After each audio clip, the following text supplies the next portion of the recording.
Hello, everyone, and welcome to our second Places for People Town Hall. Thank you for joining us tonight as we discuss zoning. And it's fun, we're excited to talk about zoning because zoning is something that impacts our lives on a daily basis, and we don't talk about it often. So we're excited to have this opportunity to talk to you about some proposals.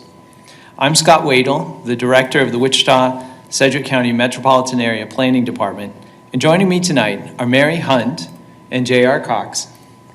And we're excited to get your thoughts on these proposals for updates to the zoning code. Mary, can you tell our audience how they can participate in tonight's discussion? All right, thanks, Scott. If any of you have questions or comments, please leave them in the comments section on this video, and we will answer them later in the show. If you want to learn more about Places for People, you can visit wichita.gov/Places for People. There you will find information about the plan and all the upcoming dates for future town halls. You can also submit your email address there if you would like to receive updates on the plan. Wonderful. Well, thank you for that overview, Mary. Now we're going to switch over to going through the PowerPoint, which will provide more information about these proposals. We're excited to get your comments and your feedback on them. And so we'll go through it, and we look forward to your questions. Thank you. So again, this is to talk about the zoning update proposal as part of the implementation of the Places for People plan. The process is that just last week we had a social media town hall to talk about the land bank. Tonight we're having another town hall to talk about zoning. Moving forward in the month of March, we see going to different advisory boards of the city, especially the district advisory boards. In the spring, then there'll be a process to go to the Planning Commission, to the City Council, and ultimately to the County Commission, because the Wichita zoning code is actually a joint zoning code with the City of Wichita and Sedgwick County. And all along the way, we'll be taking public comments and using those to do updates or refinements to the proposals. So again, we're excited to get your comments throughout the whole process. Speaking of which, there are a variety of different ways that you can submit comments. They can be submitted through the Wichita social media channels. You can do it through email by emailing us at the planning department. You can go online and check out the Places for People project website, wichita.gov/Places for People. There you'll find a form that you can use to submit comments. You can call us, and if you'd like, you can write a letter or postcard expressing your views or opinions. All forms are welcome there. Tonight, what we'll be doing is providing an opportunity for input and questions. We'll be sharing information about the proposal for zoning changes and updates, and we'll talk a little bit about the process. How we're going to accomplish that, what we'll specifically be talking about is we'll go over the background behind this proposal. We'll talk about the proposed changes. We'll talk about the different process options for how the proposal could be implemented, and then we'll talk about next steps. So background. The Places for People plan, you'll hear us refer to a lot, and it really comes out of the comprehensive plan, the community investments plan. We'll talk more about these more in depth, but you can see that there are three initiatives ultimately that are coming out of that: zoning, land bank, and incentives/nodes.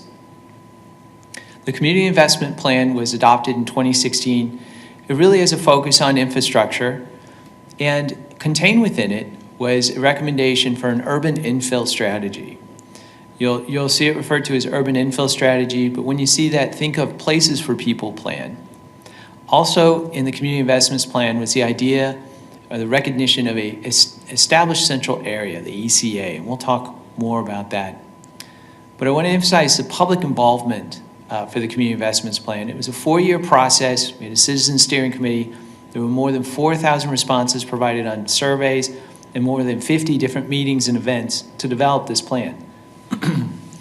Some of the trends that were observed and accounted for during the community investments plan was that we were in an era of fiscal constraint, that there wasn't going to be any dramatic changes in terms of revenue, and so our expenses would have to be monitored and also planned out and carefully thought about.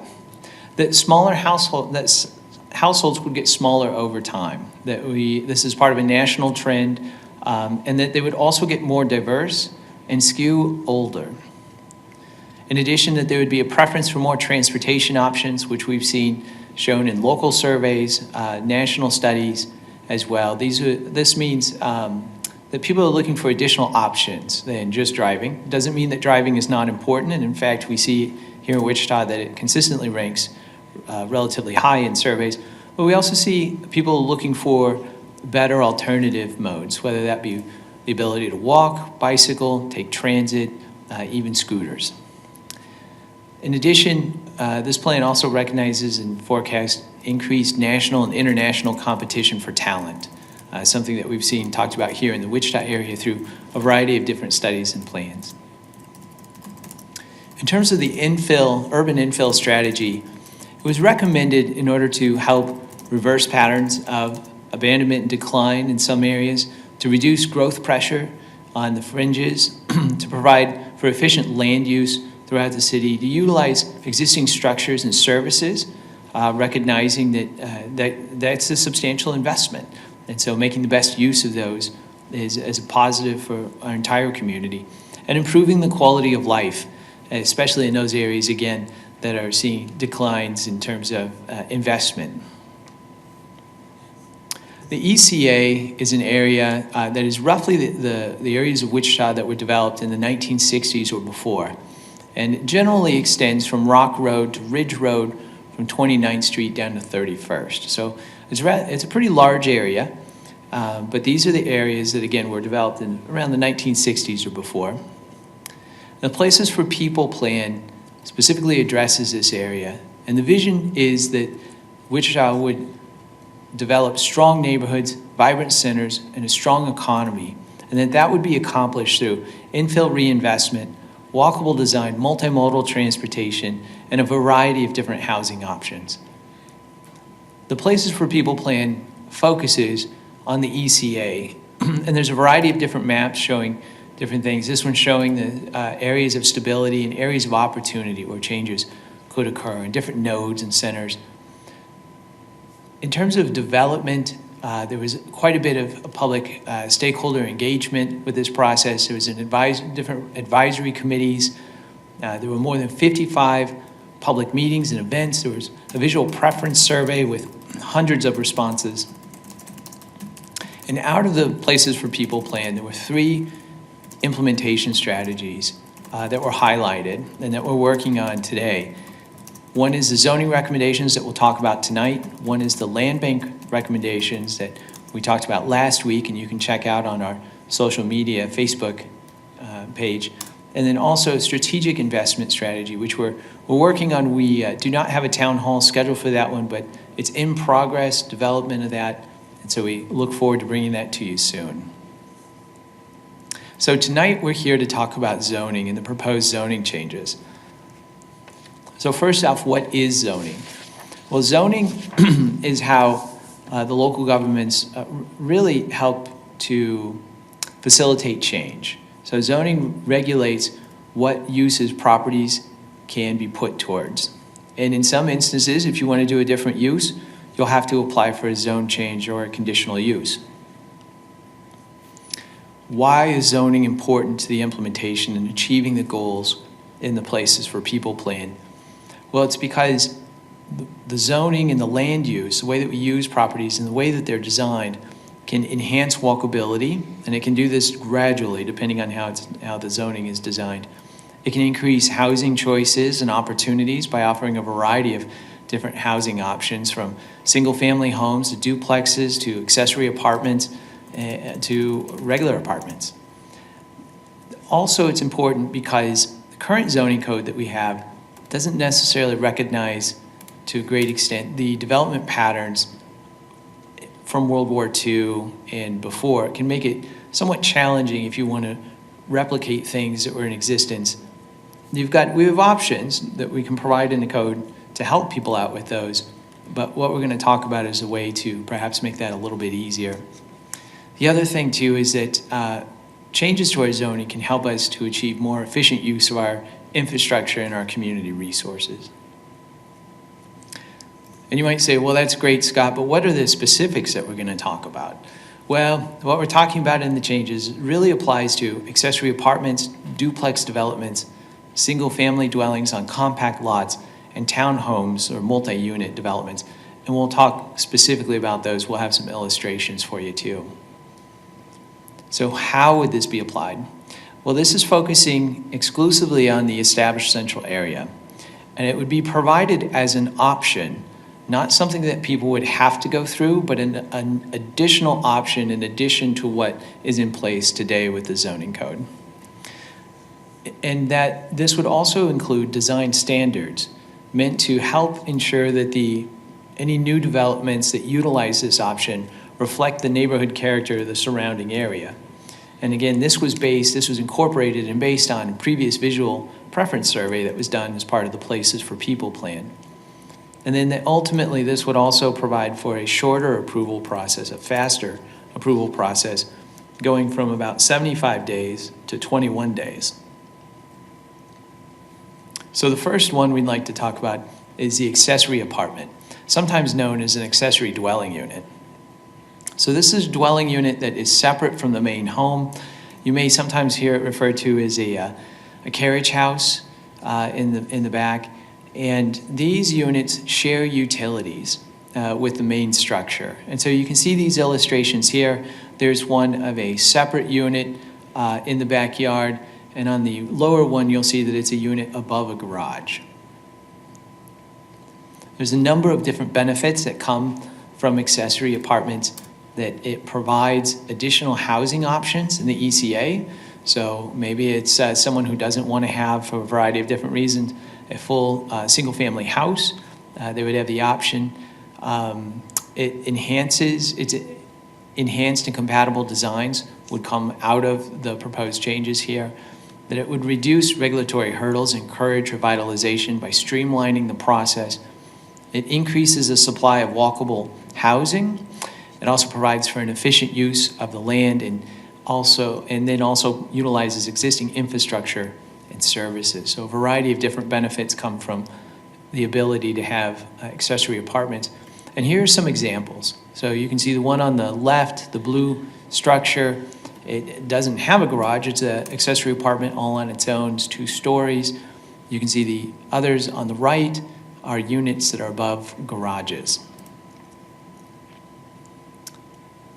So in terms of the architectural style, if people want to take advantage of this newer, faster process that's being proposed as an update to the zoning code, it would be a requirement that the architectural style and materials of the accessory apartment would be similar and compatible with what's existing in the neighborhood.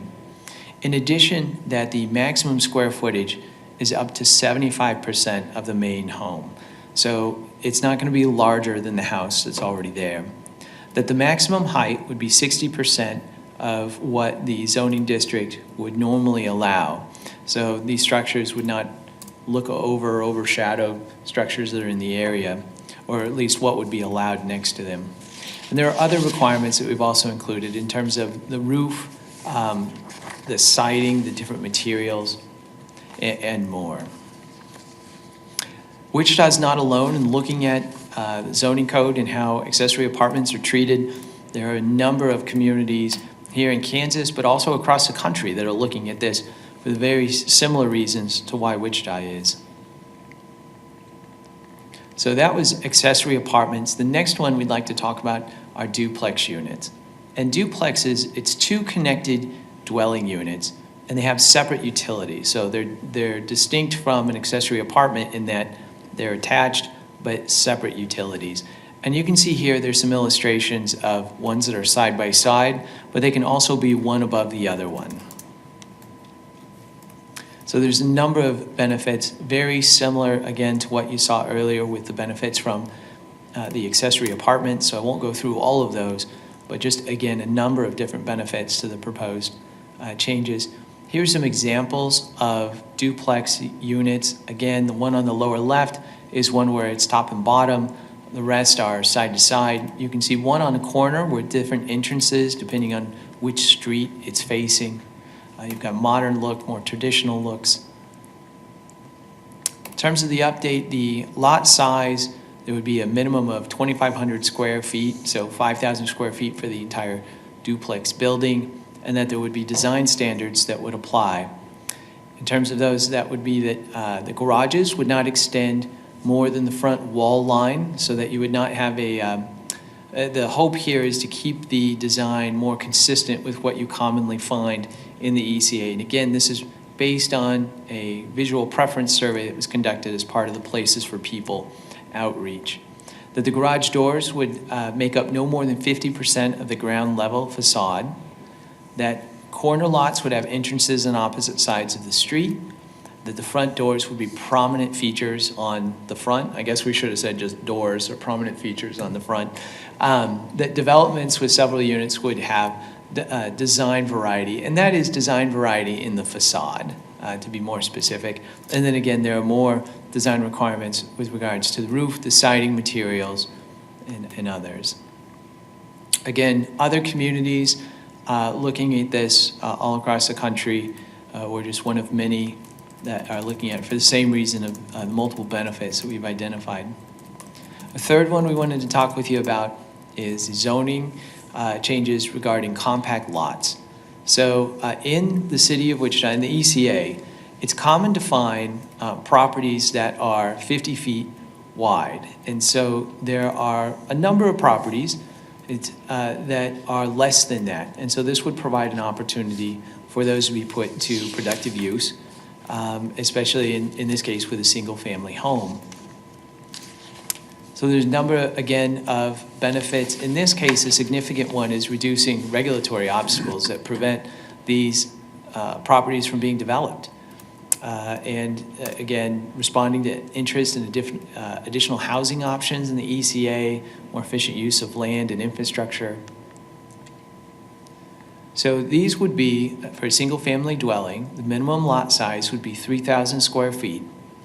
Parking space would only be required on these sites if adjacent on-street parking was not available, and design standards would apply for these developments. In terms of the design standards, very similar to what we've gone over before with the duplexes, the garages would not extend, in this case, not more than 5 feet in front of the structure. Garage doors would occupy no more than 50% of the ground level facade. Again, trying to be respectful of the blocks that don't have prominent garages and have porches, etc. The front doors are prominent features, and again, variety in the types of different designs next to each other. Again, a number of different communities are looking into these. In fact, there's a development, I believe, that's going into one of our nearby communities here in the Wichita metro area that is utilizing more narrow lots. So we're excited to see how that turns out. Zoning and townhouse multi-unit. So these are units that are more than two that share a wall. It could also be vertically integrated. So number of different benefits, again, very similar to the other ones that you've already seen, so we won't spend a lot of time on that. In terms of what's proposed, the maximum density of 4 units on a standard parcel, which is typically 50 by 140 in the ECA, and a max height of approximately 3 stories, 35 feet. So again, making sure that these are respectful of the context in which they're situated. And there again would be design requirements beyond that, being that the garages make up no more than 50%. The garage doors are equal recessed with the front facade. That the front doors are again prominent, and that there's a variety in terms of the design of the facades for adjacent structures. Again, a number of different communities looking at this, both locally here in Kansas and across the country. So that was a quick overview of the 4 types that we're talking about when it comes to the zoning update. Now there are some process options that we'd like to talk to you about. We're really excited to get feedback from folks on these. So I apologize for the difficulty in this one, reading this one, but I'll try and walk folks through it. So our current process in general, and this is simplified to a large extent, but an application comes in to the planning department. At that point then, public notice would go out. and then we would schedule the item for the planning commission. Now, either before or after it gets to the planning commission, it would also go to a district advisory board meeting for their review and recommendation. The recommendation from the planning commission, recommendation from the district advisory board would go to the city council. And when it's there, the city council would have the option of sending it back to the planning commission or approving it or not approving the application. This process in total takes, on average, about 90 days, about 75, 90 days. So that's where the two options come in. So the things that we've talked about with the four development types, we have the option of by right, or we have the option of an administrative approval. So the by right option, a construction permit application would come in. The designs that would be submitted with that, if someone was trying to use this process, they'd have to submit designs with it. They would be reviewed and determined about whether or not they meet the design requirements that we've talked about regarding garage doors, style of the roof, the siding, those kind of things. If they are able to, if they comply with that, then they would proceed to construction. If they don't, then they'd have the opportunity of updating the designs, or if they decided that they didn't want to, wanted to move forward with their design, they would have the opportunity to apply for a conditional use or a zoning change. And that's one thing I need to point out about this whole process is this is in addition to what's in the zoning code. So regardless whether it's the by right option or the administrative approval, what's being proposed is in addition to what's in the zoning code. If someone wants to do a development that doesn't comply with the design standards, they always have the option of doing it just the same that they would do today. But the by right, so we see this graphic. If I was to narrow it down to steps, I'd say step one would be you submit your construction permit application. Step two is that the application is reviewed. And then step three is that it's either approved or you're notified that there are some issues with it and you can do another option. There are a number of things to consider with the by right option. It streamlines the process. It can help encourage investment by making things more predictable, by decreasing the timeline for it. It can increase housing options through this process to make it more attractive to develop different things like duplexes, accessory apartments, and others. And at the same time, it still requires a context-sensitive design that encourages walkability. So the second option, then that was option one, that was by right. Option two is the administrative permit. And with this one, an application would come into the planning department. There would be a public notice that would be issued. There'd be a determination about whether or not the project meets the design requirements. And if it does, then there would be a review to determine whether or not there's been a number of protests that meet a substantial enough level to indicate that there's an issue. And if there are none or they don't meet that threshold, then the applicant would be able to proceed with construction. If there were significant protests or if the designs didn't meet up to the design requirements, then there would be options such as applying for the conditional use, doing a zone change, or updating the designs. So if I boil that down to steps, there are really about 4 steps here. The first one is submitting a planning application. The second one is the issuance of the public notice, which we'll talk a little bit more about in just a second. And the third step is that the application is reviewed, again, looking at the design standards. And step 4 is to determine whether or not protests have been received. Well, again, we'll talk more about the specifics here, but what we're looking at in the proposal is that the threshold would be 75% or more of the abutting properties with the petition signed by the property owners. JR, did I get that right? Yeah, that is correct. Okay. You did indeed. So, and in that case, if they don't, again, if that threshold is not met, then the project would move forward with approval. If that threshold was met, then it would go to the Planning Commission. So here's just a graphic to show you how that would work. Here's a property. There, the abutting properties are determined to be the ones touching it and minus the street, so you also includes the ones across the street. And the notice would consist of a sign similar to what you see put out for zoning applications today, and that the 75% threshold is what would equal, would achieve that threshold for taking it to the Planning Commission.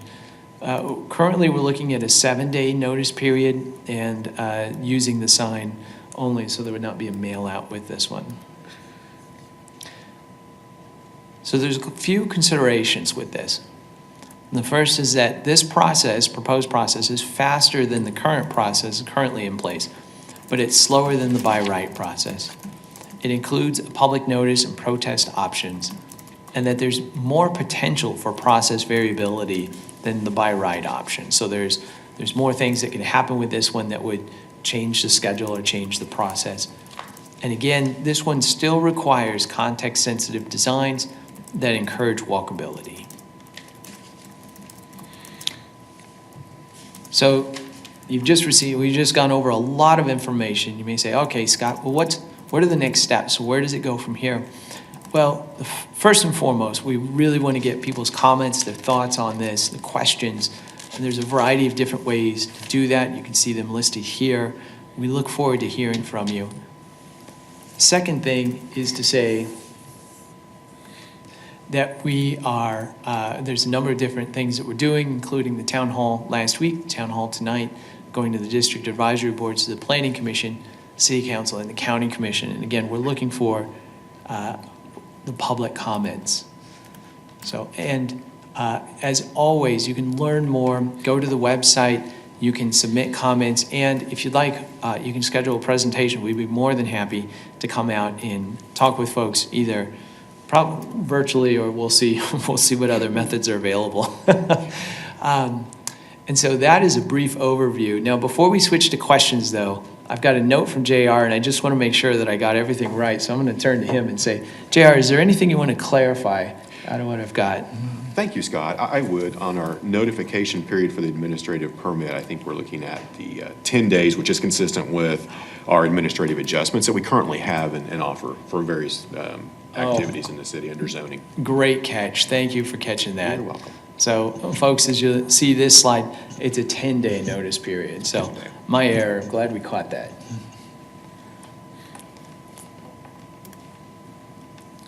All right. Well, that concludes our presentation. So, now we'll switch it over to questions. All right. Megan, you want to take it away? We do have quite a few questions we'll get to. We've also gotten some good comments, and if you just have feedback, you can also share that on the Facebook feed or on the website, posted at the top of this feed. But just to kick things off and to recap, Scott, why is zoning an important part of the Places for People plan? Sure. Zoning is an important part of implementing the Places for People plan, because zoning impacts how properties are used, and it can also impact how places are designed. And we know that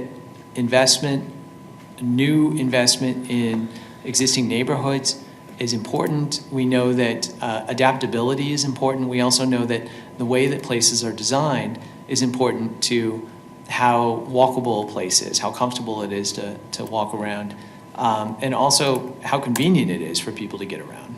So zoning is important in many different aspects, but especially in terms of the land use, both what type of use it is and how it's designed. And have we started implementing these changes? I would say no, not through the overlay process. However, when duplex applications do come before the Planning Commission, staff are providing a recommendation for properties in the ECA that they include design standards when they approve those. And some have been included. I don't know about all, but a number of them have included that. Wonderful. And how will the proposed changes benefit the community? Well, the proposed changes would benefit the community in a number of different ways, but we saw that some community priorities and goals coming out of the Places for People plan were about walkability, creating a stronger economy, and revitalizing existing neighborhoods. And so that's what these zoning changes help to do by encouraging reinvestment by helping to ensure that the development is compatible with the surrounding neighborhood, and also that they're walkable. They help create and contribute to a walkable environment. And just to go over it one more time, what if a resident or developer is opposed to the changes? Well, I guess there could be two different questions there. One would be if an individual or an organization was opposed to the changes to the zoning, that would be one thing, and we look forward to getting comments, questions about that. The second thing would be if, let's say, the zoning updates or proposals that we've been talking about take place, and if someone is against the development that would come in a change, right? Let's say an accessory apartment or a duplex. At that point, then it would depend on which option we would utilize. But the first thing would be, number one, my question would be, what is it that folks are opposed to? And if it's a design issue about the way that the developments that are designed, that would be something that we could talk about beforehand and see about updating the design requirements so that they help address that. And I think I'm going to turn both to Mary and to JR and say, are there any other insights or anything else we should add to that? I don't. I think it really is kind of an open-ended question, particularly at this point. Yeah. But yeah, there would be various ways that an entity or individual could make their desires known. Yeah. And I think at this point, I'd say let's have a conversation about it and let's find out more about it and see if it's not something that we can address at the design level, whether it's, maybe it's a neighborhood-based design or maybe it's a design throughout the entire ECA. There's different options. We talked a lot about the results from the survey and the public engagement we've done so far. Where can people go to see results of our public engagement, including this process in the future, including maybe demographics of people we've engaged with? Ooh, good question. Mary, you want to take a shot at that? Well, they can certainly go to the website, wichita.gov /placesforpeople, and that has everything going back to when we started Places for People. And in there we had information on demographics because we met for probably about almost a good 2 years. As far as last week's content, we did not grab demographics specifically on that. But they can certainly contribute that information into the website that we have up now. And I would add that we're working on reports to help document what's happening in terms of the stakeholder engagement opportunities. And so we're working on a report for the land bank just last week, and we'll include as much information as we're able to collect from that. Now, for some of them, we just won't have the demographics information, but I think part of that in terms of demographics is also going back to the original Places for People plan, as Mary indicated, which you can look back at the ways that people were engaged and the feedback that came out of that. Great. With streamlining the process of zoning approvals, what safeguards are there beyond the design standards? Sure. Well, design standards are a big one. The other safeguards, I would say, is that this is to a very limited select amount of set of uses. So we've talked about residential uses, and so it's both in terms of the scale and the types of uses that we're talking about, but then also on the different designs that we're addressing. JR, anything else? I think that's probably right. Yeah, I think so. Earlier in the presentation, you mentioned optional implementation. Does that mean the first step in deciding a building is zoning compliant is to decide if it will be judged against the existing status quo zoning codes or the Places for People policy? Sure, absolutely. The answer to that question is that what's being proposed tonight would be an update to the zoning code and would be available as an option. So if someone wanted to move forward with a development that they knew was not going to be compliant with the design standards that we've talked about tonight, they could use the existing zoning process to request permission through the zoning for the zoning to be changed to allow for that. But if they if they had a project that was going to be compliant with it and they wanted to move more quickly with it and be more certain, they could utilize the proposed process that we're talking about. Wonderful. Will design standards be customized for specific neighborhoods? Someone brought up College Hill and Riverside. Obviously, there's a very specific look to houses in certain neighborhoods. At this time, the proposal is that it's uniform throughout the ECA. However, I would not rule out the possibility of it being neighborhood specific, but at this time, again, it's for the ECA entirely. And we've talked about some of the features in terms of the siding, how much windows, glazed areas are required on the front of the house. We talked also about the garage doors, the garage and location relative to the front of the house, also the front door. JR, what are some other things? The HVAC units, we've talked about that. Yep. Large roofing areas needed to be broken up.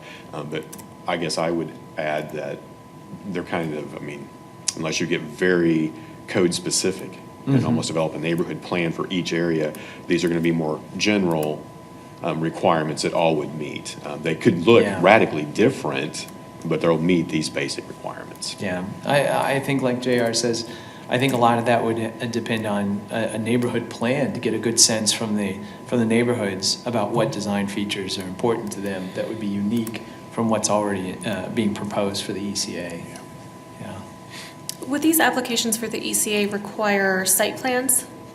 Yes, they would. Yeah, we would need site plans to be able to determine if they're meeting the requirements or not. You already touched on public notice parameters.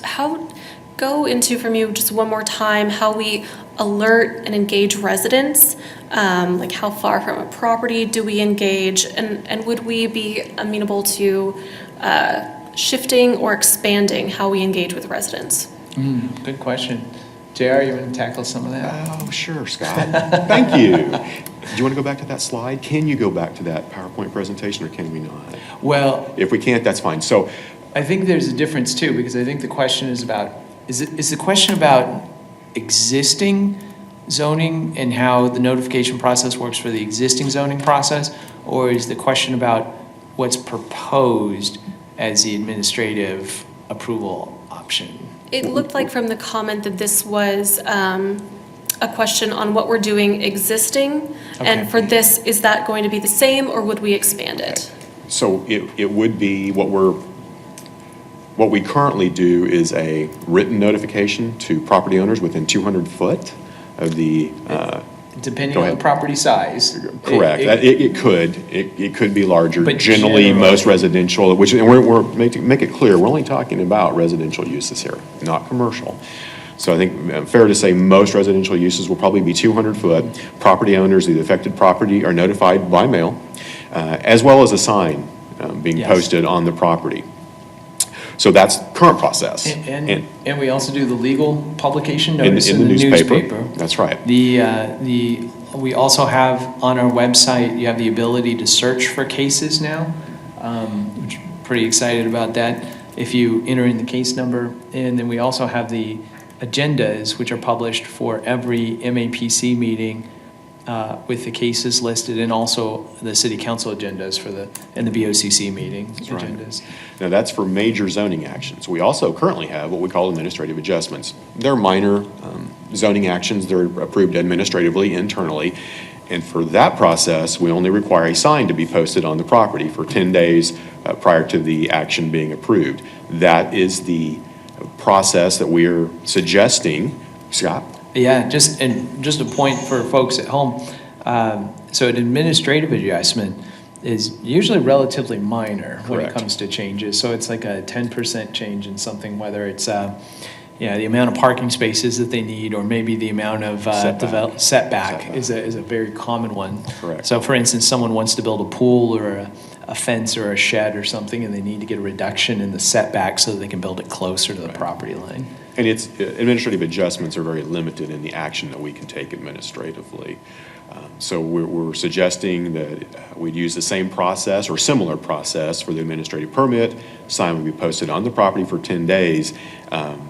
And that would be the notification, and then folks would have an opportunity while that sign is there to contact us being the planning department. Could you talk to me a little bit about how large the signage is? How do we ensure that it's visible for the surrounding neighbors? It's, you want to Yeah, answer I'll that, tackle Scott? that one. No, Okay. that's what's great about having this conversation is to go through this with the public. And we're not exactly set on the sign, but we do, a model would be what we currently use for our zoning signs. And I can tell you, it's about yay so big by about yay so big. I don't have the exact measurements in front of me. But yeah, would we be open to, could there be a different sign standard for these applications? I think that There definitely could be. There could be. Yeah, and in fact, Possibly even. the council members have asked us about the current design of our signs, and so we're also looking into what other communities do in terms of signs for zoning actions. And it could go beyond just the ECA and these processes. Yeah. We could could be adopt a that for larger- others, like the administrative adjustment process. There was a picture on the PowerPoint presentation of an actual zoning development sign, Thank one of you. our actual signs. Yeah, I'll flip to Right that real quick there, and see if right we there. can't. With case number and all. And unfortunately, this one doesn't really provide a scale, but because the grass is pretty tall, but. Yeah, I would say 3 to 4 by 2 to 3, roughly. It's in 2 that by area. 3, Thank you, Mary. yeah. Wonderful.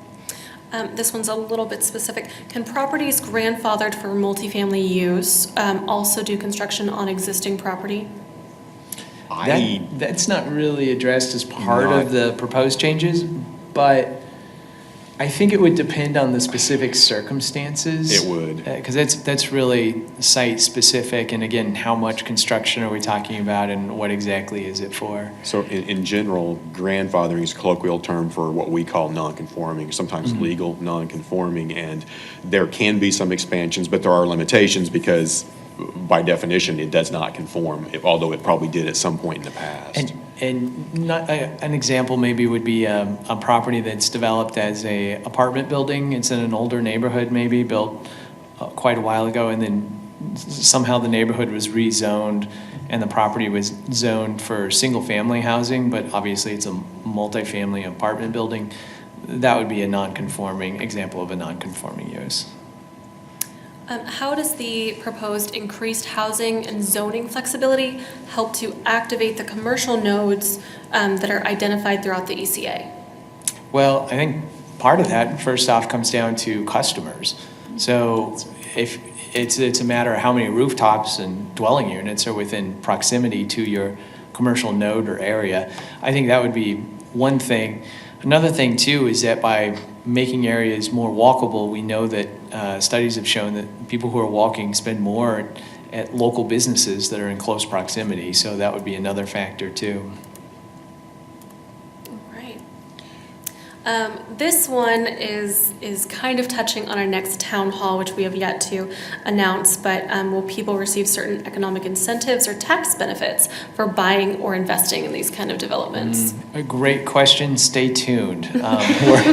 We're looking into doing some research on that, and really kind of a hint, or I guess a preview of what we're looking at is working with partners to do a study to figure out how much it costs to do development in certain node areas in the ECA, how much the properties can sell for, what's the gap, and then what are different tools that other communities or our own community have used to help reduce that gap. And we'll see. We're just at the very starting points on that one. Wonderful. We touched on this. Angela really went into some detail during last week's town hall. So if you haven't had a chance, go check out our videos and watch last week's town hall on land banks. But if you wouldn't mind just addressing this question, how would we encourage these kinds of investments without subjecting older or more modest properties to radical changes in appraisal valuations? We need investment without gentrification. Mm-hmm. I think one thing to consider here is that the types of developments that we're talking about are relatively modest in terms of scale. So for instance, accessory apartment developments, you're talking about a relatively small structure that's shouldn't, the impact that it's going to have on the improvement values that are assessed when it comes to tax time should be, again, relatively modest. I think that's probably one of the advantages with this, and one of the reasons why we're looking at these land uses is because again, the scale is relatively modest compared to the surrounding area.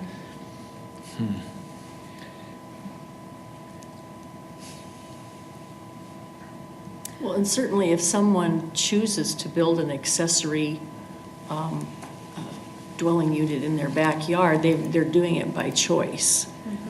It's because it's fulfilling a need that they have. This is also pretty specific. Is there a ratio of rental to owner-occupied housing that's optimal for a strong neighborhood?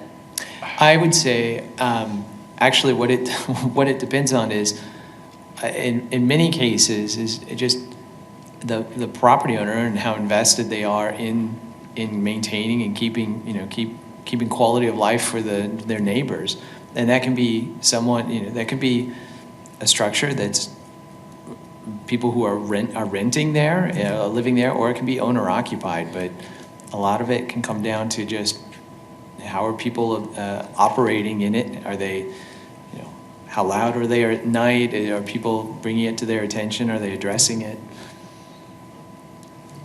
What else am I missing there?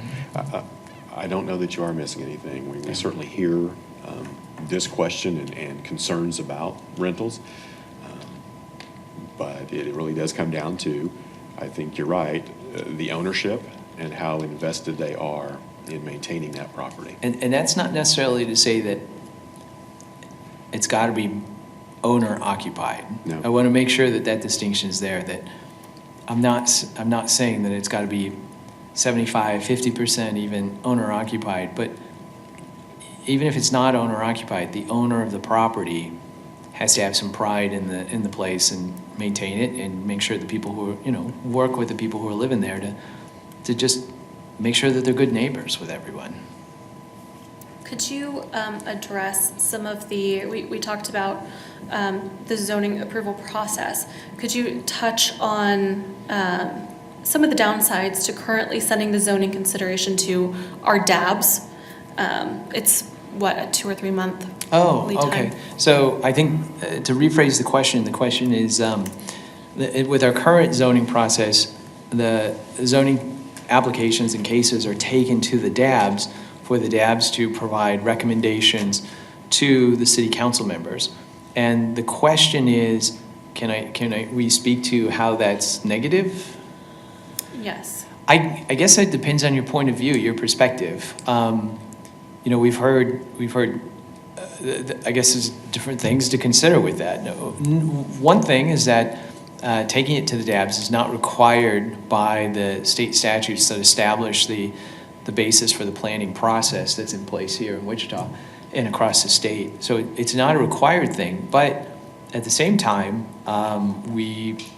I've heard from folks that they appreciate the DAB's insights and recommendations. So I think it really depends on your perspective on the process and whether or not you see it as value to get additional comments outside of what's required, or if you're more of the perspective of maybe streamlining the process and making it with less variables, right? So I guess it depends.